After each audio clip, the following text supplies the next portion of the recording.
Bonjour les amis, toujours dans le cadre du cours d'électronique numérique. Alors dans cette vidéo, nous allons traiter la partie A2 de la série 4 des exercices sur la logique séquentielle. Alors, dans cette partie, on demande à partir des entrées R et S, de l'évolution de RS, compléter le chronogramme suivant d'une bascule RS et puis d'une bascule RSH, c'est-à-dire une bascule RS tout simplement, et l'autre c'est avec horloge. Alors, si on prend ce premier cas-là, nous avons l'évolution de R, l'évolution de S, et on cherche à compléter le Q et Q bar. Et pour cette deuxième partie, c'est la même chose, mais cette fois avec l'horloge qui va avec. Alors, si on prend le premier cas, nous avons à l'instant initial, nous avons R égale 0, S égale 0, Q0 égale 0, Q bar bien sûr égale à 1, et je vais évoluer bien sûr avec le temps. Le premier événement qui se produit, c'est S qui passe à 1. Voilà, il est là. Ça veut dire S égale 1, R égale 0, donc c'est une mise à 1. Voilà, ça passe de 0 à 1. Et puis je continue. À cet instant-là, le S revient à 0. Donc S égale 0, R égale 0. Donc c'est une mémorisation. Ça continue avec 1. Et puis à partir de cet instant-là, j'ai R qui passe à 1. Ça veut dire R égale 1. S égale 0. C'est par définition une remise à 0. Le signal redescend à 0. Et puis là j'ai 0, 0. Donc mémorisation.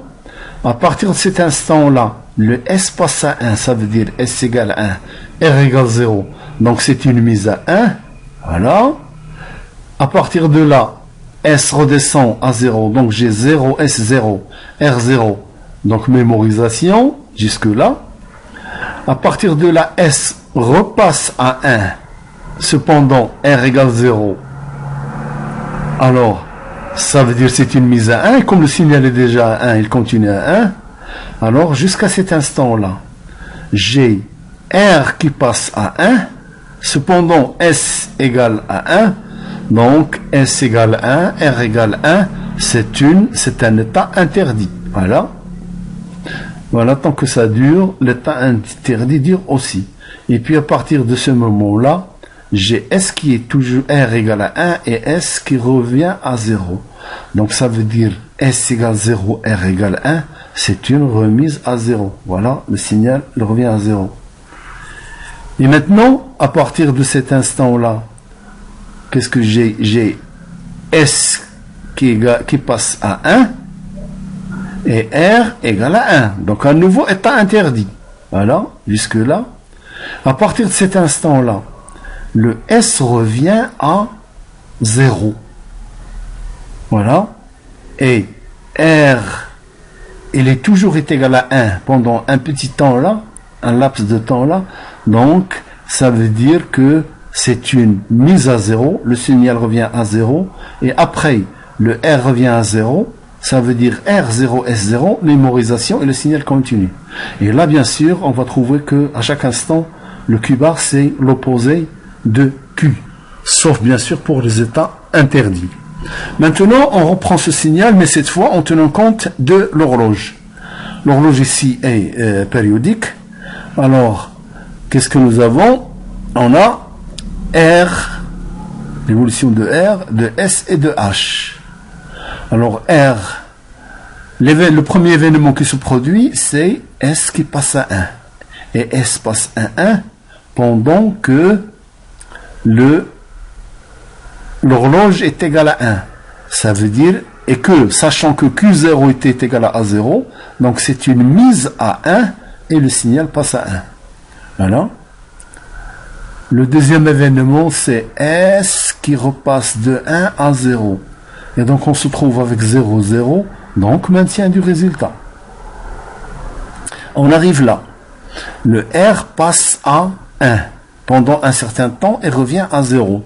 Mais ceci, c'est pendant que l'horloge est égale à 0. Donc, ça, le système n'en tient pas compte, parce que pendant que R il est passé à 1 et il revenait à 0, l'état était, la bascule était bloquée. Et puis, on continue, l'événement suivant, c'est celui-là. S, il passe à 1. Donc, je me trouve avec S égale 1, R égale 0. C'est une mise à 1, et comme le signal était déjà 1, il va rester à 1. Je reviens à 0, 0, mémorisation. J'arrive là, j'ai S égale 1, R égale 0, mise à 1, donc ça continue.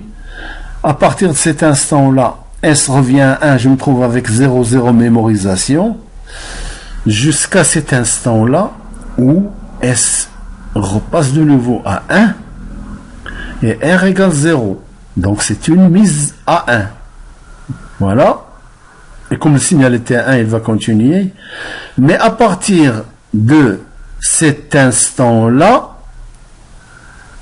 voilà, je me trouve avec R égale 1 et S égale 1. Donc, et comme l'horloge est égale à 1, ça veut dire qu'il va en tenir compte du changement s'il y en a. Eh bien, S égale à 1, R égale à 1, ça veut dire c'est un état interdit. Et tant que S égale à 1 et R égale à 1, ça va durer. On arrive là. S redescend à 1. Mais il redescend et R est toujours égal à 1. Mais il redescend à un moment où l'horloge est égale à 0. Donc, il n'y aura pas de changement. Il va falloir attendre l'arrivée de l'état haut de l'horloge. Et c'est à ce moment que l'horloge va voir que il va changer l'état précédent, c'est-à-dire l'état de interdit. Alors, à ce moment-là, j'ai l'horloge R égale à 1, j'ai S égale 0, R égale à 1, donc c'est une remise à 0. Voilà. Et ça va continuer jusqu'à cet instant-là. Qu'est-ce que j'ai? J'ai le S qui passe à 1 et R est déjà égal à 1, donc ça veut dire c'est un état interdit. Alors il va commencer cet état interdit parce que le changement se fait un laps de temps avant la fin de l'état interdit. Ça veut dire il va y avoir rétablissement de l'état de blocage. Et donc, ça va continuer jusqu'à cet instant-là. Qu'est-ce qu'on a?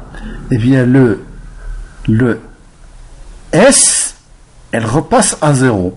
Cependant, R égale à 1, et au début de l'état haut de l'horloge, il y aura changement, c'est-à-dire on est dans le cas de R égale à 1, S égale 0, ça veut dire une remise à 0. Là. Et puis le Q-bar évoluera de cette façon-là. Merci beaucoup pour votre attention. Si vous voulez une copie en PDF de ce travail-là, il faut aller au lien suivant.